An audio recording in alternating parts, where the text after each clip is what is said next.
Number 2. The report before you provides a balance for the productivity incentive revolving fund number 105. This fund was established in 1987 to provide funding to city departments for the purpose of improving the quality, efficiency, and effectiveness of city service. As of June 30, 2011, the fund balance is $121,036.81. However, I do have the current balance. As of December 1, 2013, the fund balance is $125,211.19. For the past 10 fiscal years, there have only been 2 activities in the fund.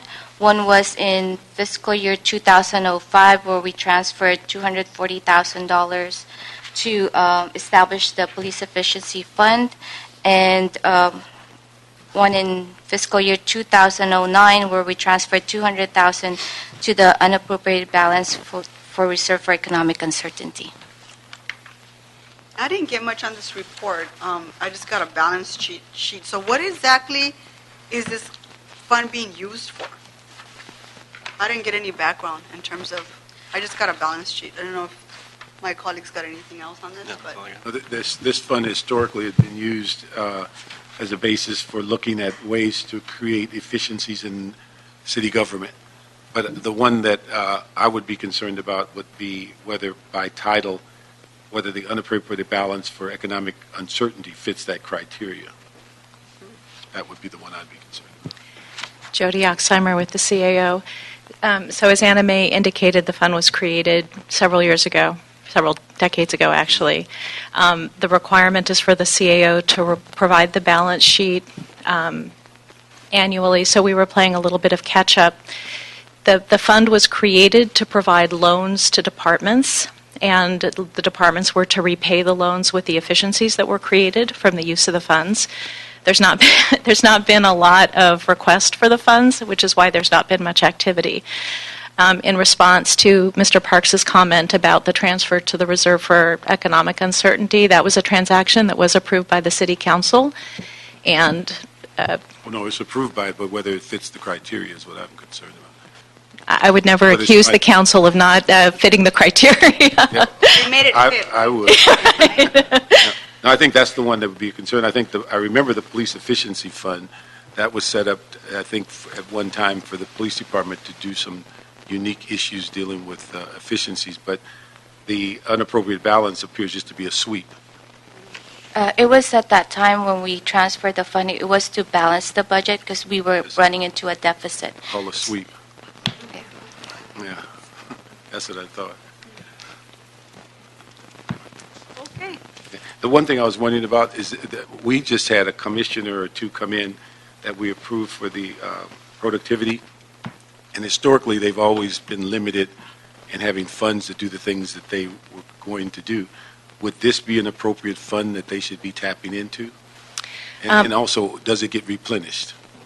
It does not. Okay. It does not receive appropriations in the budget typically.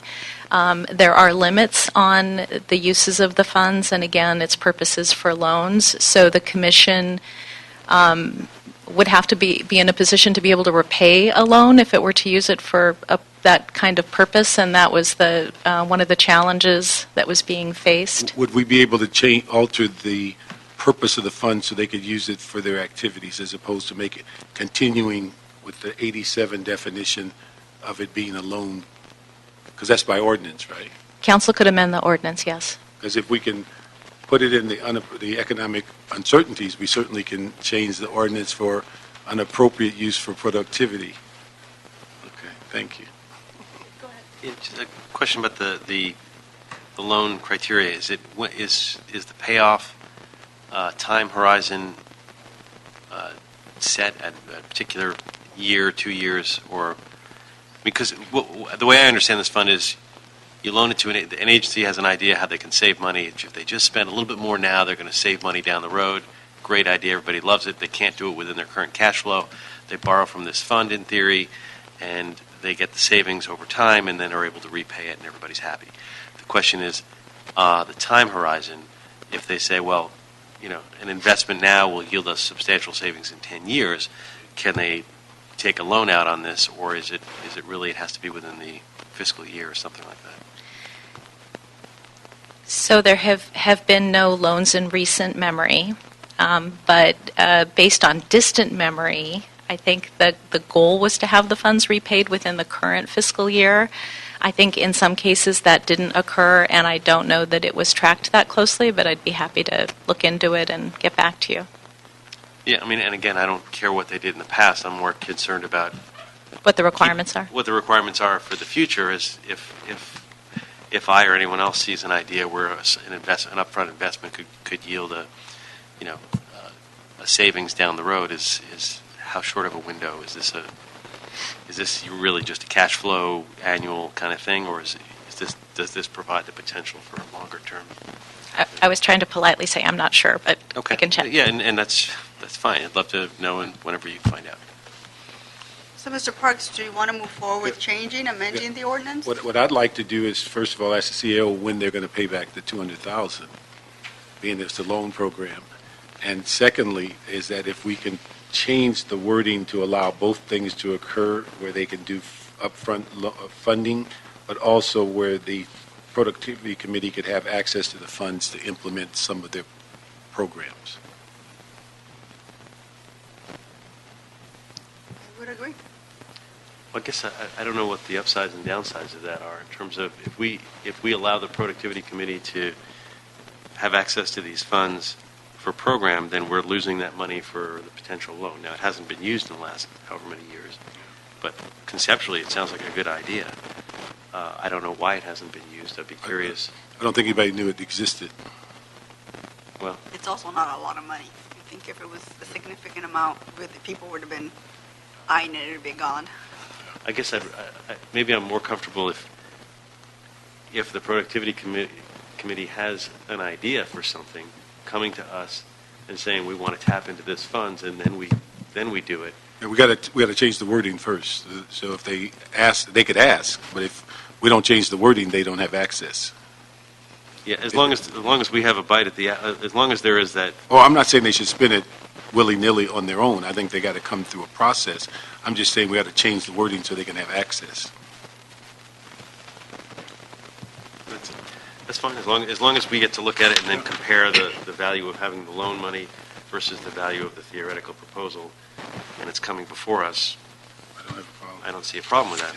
I don't know why you necessarily need to change it, because you would do it on a basis as they come up. What I was trying to avoid them having to pay a loan back when they don't have resources in the first place. And that's the way it's worded now, it's a loan. So I think it could be a loan for other departments, but for them, it should be some way of giving them program dollars. That's what I was trying to do. So you comfortable with that? Comfortable with them being able to propose ideas for funding, for program funding, and then it coming to us. So through So this how audit. do we, so we don't know and file this today if we want to move forward with something like that? You know, I was thinking, if we hold it here and ask for the CAO and the city attorney to bring us back some wording. We can do Do that. you want to continue the item?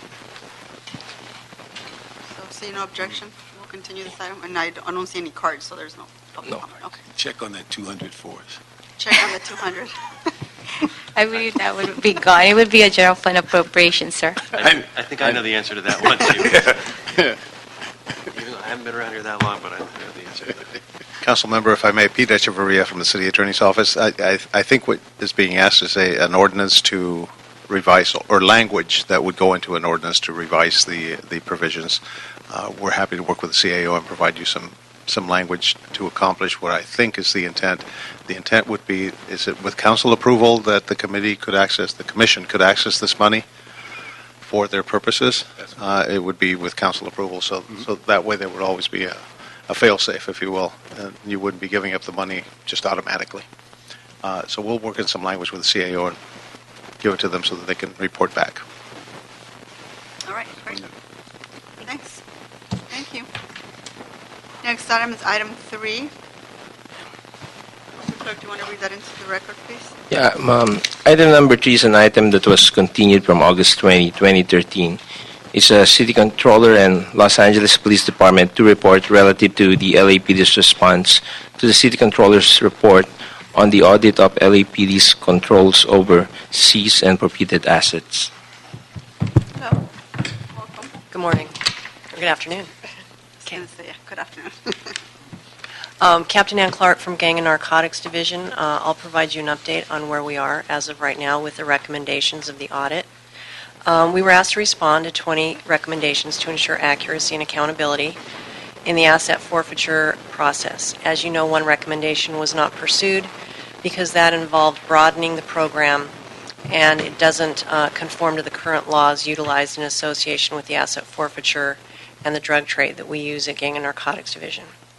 Of the remaining 19 recommendations, 8 have been completed, and only 11 are currently being acted on. 4 of those will be completed upon the full rollout of the automated case management system.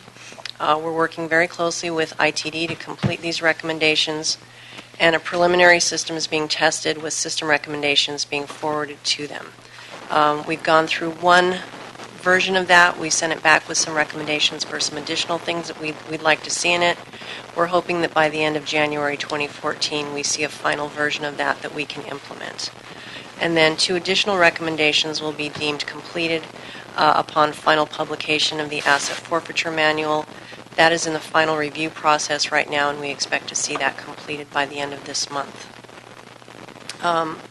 Additional recommendations are being specifically addressed by Fiscal Operations Division, and I'll let them address those. And then remaining recommendations involving updating the status of cases for dispositions.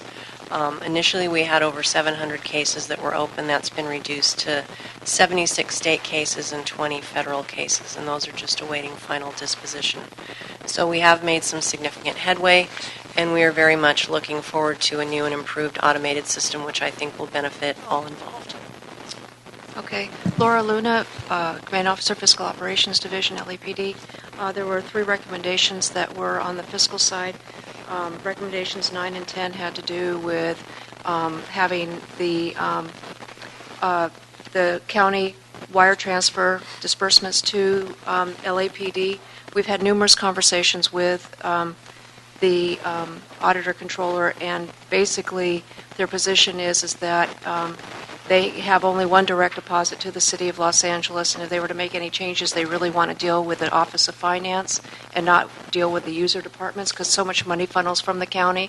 And so we're basically just a user department, and they want to have a single voice that they talk to in the city, and that would be the Office of Finance. And they've already been talking with them, but it's something that logistically they would need to work out and then come to the user departments to come up with a specific code so that we can implement the wire transfer of funds coming from the county.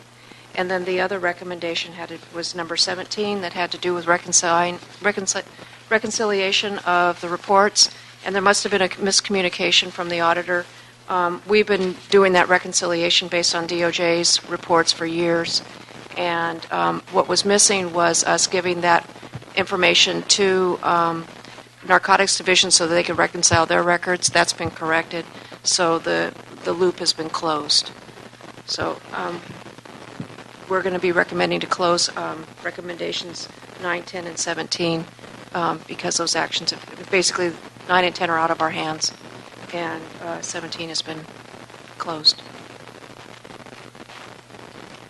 I just had a couple of questions. Has the new case management system been fully implemented now? No, ma'am. It came to us with an original kind of a draft in about October. We looked at it. We made some recommendations based on what they had created for us.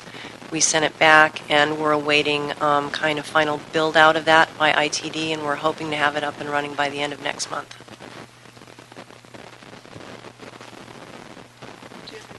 I was wondering, fiscal operations, did you say that the issue in which the single source of funding has been put on the side, or are you still coordinating, or is that They won't Office of Finance going to take that up?